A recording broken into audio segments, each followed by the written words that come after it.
Hey friends, I'm Stacy and this is Gorgeously Aging, and today we're going to do a microneedling session on my face and neck using Juve Face. You guys, this product is a really great polynucleotide. Many of you know I've always loved the Rejuvenation Healer Black Box, and that's expensive. It's like a $300 box of skin booster, and this one is a much more affordable option. The ingredient profile is very similar. In fact, I'm really liking the Juve Face. I was kind of set on the Rejuvenation Healer Black Box for so long because it's just one I've always loved, but the more I use this, the more I really love the Juve Face. This does come with 2 syringes with 3 mils of product per syringe, so there's 6 mils total in the box, which is a lot of product. I'm going to use all of this 3 mils on my face and neck with some extra focus underneath my chin in that submental area. Since my weight loss, I do notice some laxity there that I didn't have before, and so I definitely want to build collagen, heal the skin with the polynucleotides, which really rebuild the skin from the inside out, and the needling itself is going to help build collagen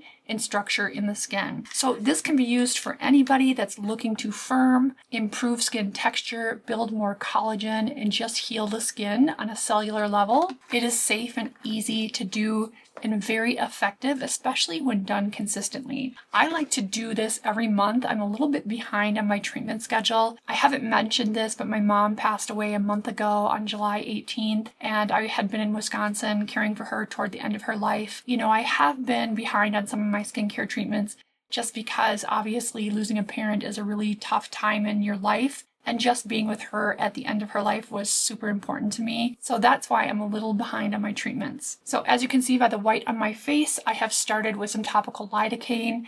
You guys, I will have all of this listed at gorgeouslyaging.com/juveface. You can find all my other advanced facial rejuvenation tutorials at rumble.com/gorgeouslyaging. So I'm going to start just by dry wiping.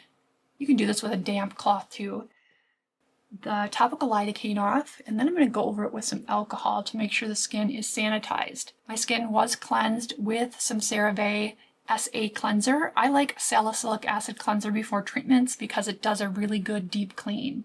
The cleaner your skin is before treatment, the better that this skin booster can penetrate and really do its job. Some cleansers that are moisturizing cleansers just don't have enough of that deep penetrating acids to give a really good deep clean to the skin. So you can kind of see a little bit where this laxity is from my weight loss right through here.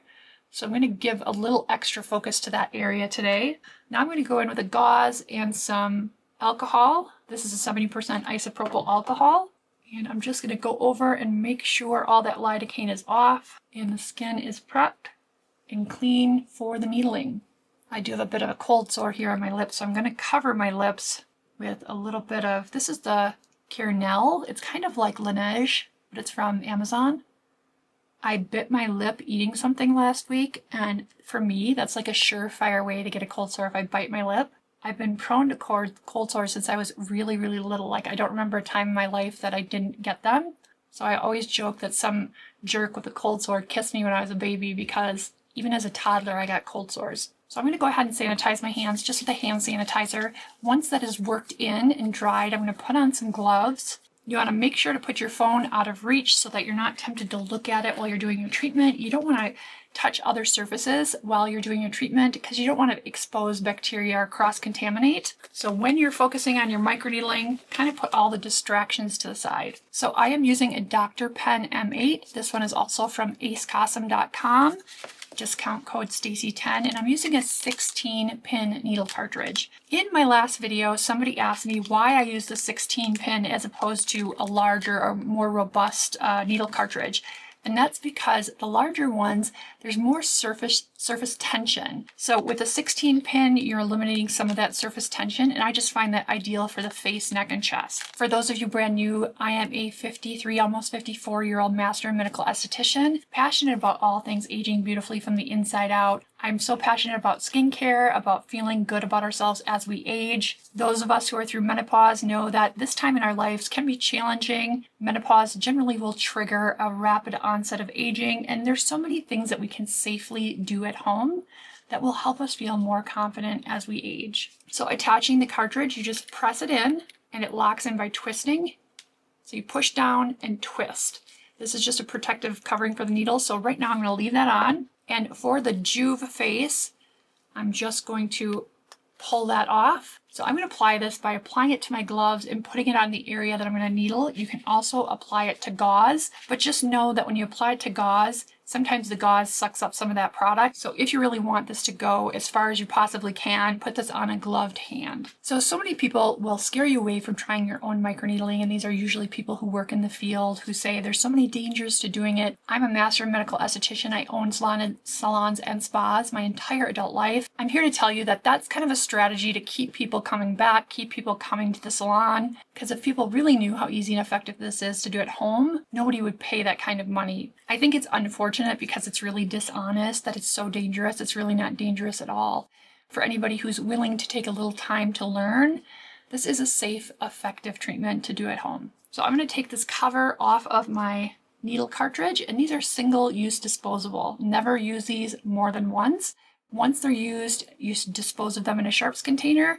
The needles themselves get dull, so then they can become damaging to the skin in the next use. You only want to use this cartridge one time. I'm going to press and hold the button to turn it on. Right now it's at a speed of 1. I'm going to go up to 3. We're going to start in the forehead with a shallower depth of about 0.25 to 0.50. The forehead is pretty bony with not a lot of meat there, so you definitely don't have to go too deep. So I'm at a 0.25 in the forehead area. I'm going to take a little bit of the skin booster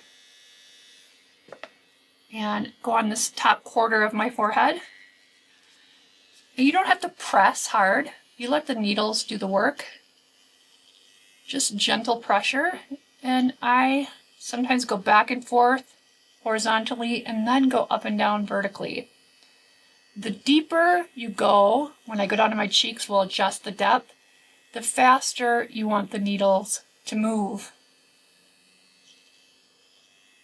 I like a 2 or a 3 for these shallower depths.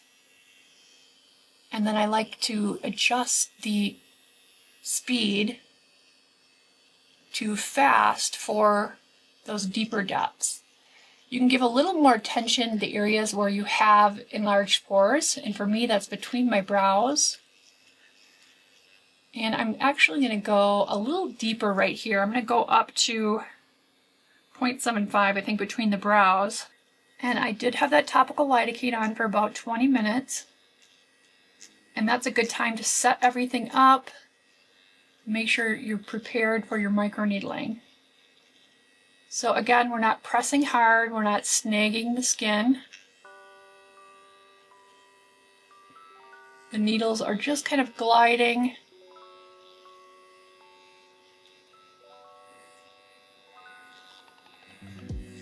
And we're right between the brows at 0.75 depth. And this is at a speed of 3.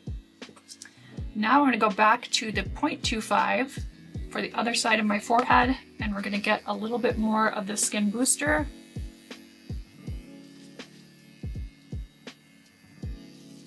And again, this is a polynucleotide-based skin booster, which is a skin healer and rejuvenator that treats the skin on a cellular level. This will help the skin to behave a little bit more like it did when it was younger. I love a polynucleotide-based skin booster, and I used to always use the Rejuron Healer Black Box, but it is quite expensive, and this is a really good alternative for that. I'm going to go with a little more skin booster all over the forehead, and I'm just going to go up and down here vertically. So this would be considered my second pass, and I think for me 2 passes is enough. If you want to do a 3rd or 4th pass, just plan on a little more downtime and a little more redness. I like to do my microneedling more frequently, every 2 to 4 weeks with 2 passes. And if I'm going to do more passes, I'm going to do that when I have a few more days to be red.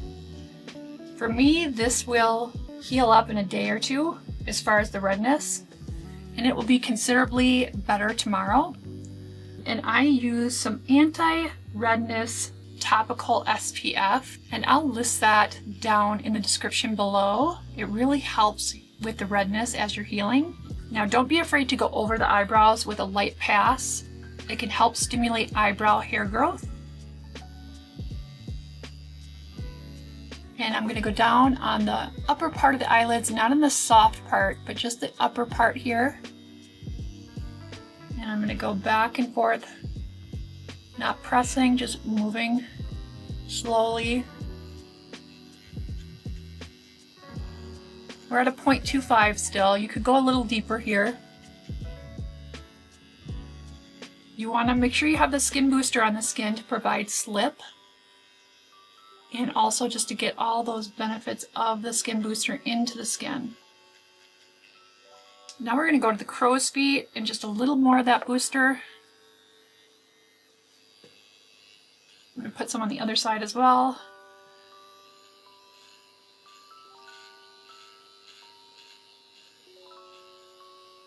And you just gauge how fast you're moving your hand by how it feels. If you feel like you're snagging the skin a little bit, you want to slow it down or not press so hard, or increase the speed. Faster speed is generally less chance of snagging. Now this will help soften the wrinkles in the crow's feet area, but for best results on the crow's feet, because it is the result of the orbicularis oculi muscle contracting, the best result is going to be tox in that area, but this is a great supplementary treatment for the crow's feet. Okay, I'm still at that 0.25. I'm going to go deeper now that we're working down to the meatier parts of the face. And I'm going to go to a 1.0. And I'm going to adjust my speed up to 6. There is no hard and fast rule about depths and speed. It's just something that the more you do microneedling, the more you understand your own preferences. But generally, the meatier areas of your face require a little deeper depth or can take a little deeper depth. And I want to get some of that under my eyes on both sides.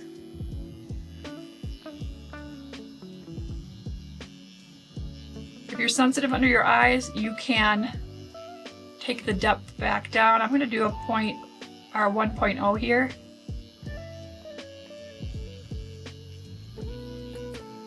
Okay. And we're just going to continue going back and forth. In the cheek area, a little redness is normal. And then we're going to go up and down, light pressure, letting the needles do the work. Some people will get red right away. Some people don't get red at all, hardly at all. The goal isn't to get super red or to bleed. That doesn't make it more successful. Everybody's a little bit different.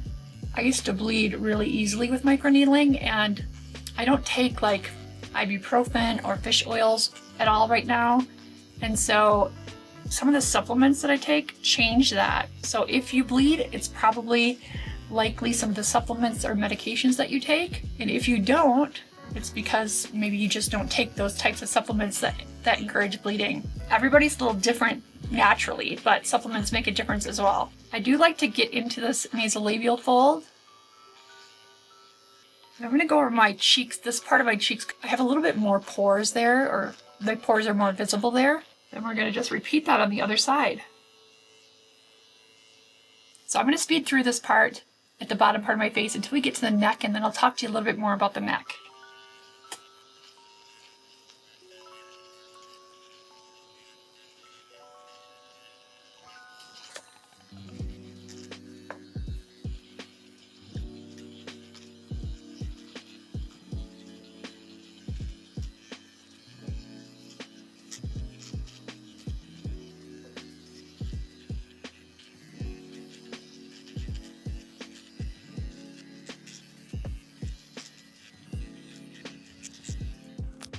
Okay, I'm going to save the nose for last because I want to go down to a 0.25 on that. I'm at a 0.10 still, and I'm going to do this part of my neck here where I have some laxity from weight loss. Whether you have laxity or not, it's okay to do the 1.0. There's usually enough meat there that it can support a deeper microneedling. 1.0 isn't super deep. It's kind of middle of the road.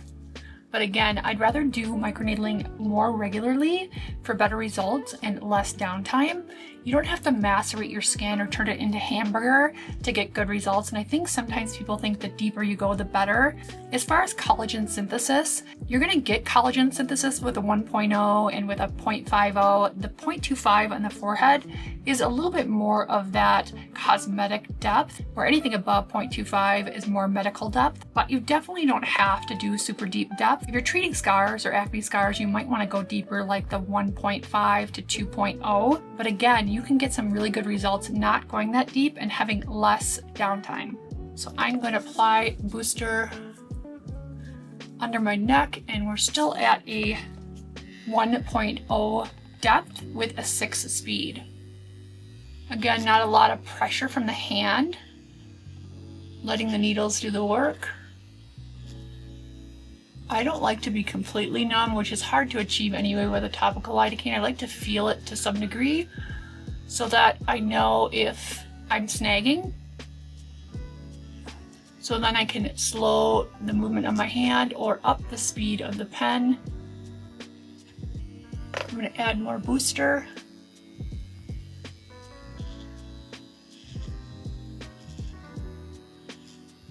Also, having a water bottle, if you're slower doing your microneedling, having a water bottle on hand to spritz your face to kind of reactivate that booster so it doesn't dry out so fast is a good thing to do. You can also, if you're starting to notice a little aging on your ears, which I have noticed lately, you can get your earlobes as well. Get them moist with your skin booster and just go at them. I'm starting to notice kind of a little wrinkling in my ears or a little dryness. So I try to make sure I'm moisturizing my earlobes and I'm putting SPF on them daily. But microneedling them is helpful. And something I wanted to mention, I did my under eyes with a gentle swiping like this, but for some people that is hard to do or they feel snagging, you can always do kind of a stamping, pressing technique, and that will avoid snagging in that delicate under eye area. That water spritzing technique especially helps if you're starting to run low on your booster. And it feels nice.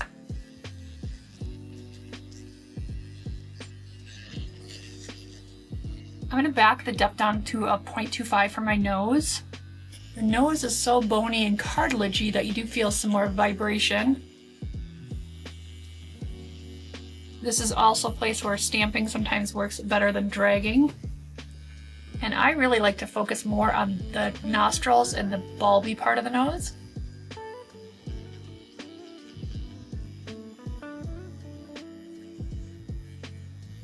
For a lot of us, we have enlarged pores there. All right, I'm going to spritz some water on my gloves and just gently pat.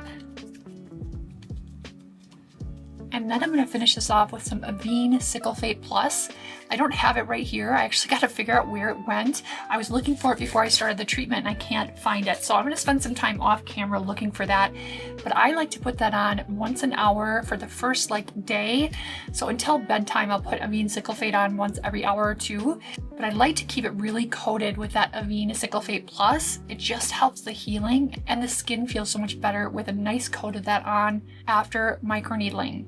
It's important to stay out of the sun for the first 24 to 48 hours and avoid makeup for 24 to 48 hours. You guys, I'll do a follow-up on my other socials, so you can find me on Instagram, TikTok, Facebook, wherever you are on your socials. Just search at Gorgeously Aging, you'll find me, and I'll show you what this looks like tomorrow. A lot of the redness improves overnight. It looks much better tomorrow. So I'll check in with you guys tomorrow so you can see how it's healing. Thanks so much for watching. If you have any questions, please leave them in the comment section. I will see you guys in my next video. Be good to yourselves and to others.